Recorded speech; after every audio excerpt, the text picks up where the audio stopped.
আজ তোমাদের সাথে শেয়ার করব নতুন একটা রেসিপি। তো চলো দেখে নিই আজ মা কী বানাচ্ছে। আজ করব মোচার ঘন্ট। তো তার জন্য প্রথমেই মোচাগুলোকে ভালো করে ছাড়িয়ে নিতে হবে।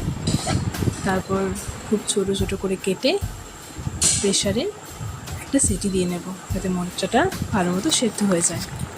তারপর একটা পাত্র নারকেল কুড়িয়ে রেখে কিছু মশলা রাখতে গোটা, সেগুলোকে বেটে নেব। যেমন টমেটো, আদা, রসুন, কাঁচা লঙ্কা, কিছুটা আলু কুচিয়ে রাখবো। তারপর মশলাগুলো বাটা হয়ে গেলে কড়াইতে তেল দিয়ে তেলের সাথে সামান্য ঘি দিয়ে পেঁয়াজগুলোকে লাল লাল করে ভেজে নেব। একটু গোটা গরম মশলা, তেজপাতাও দেওয়া যেতে পারে।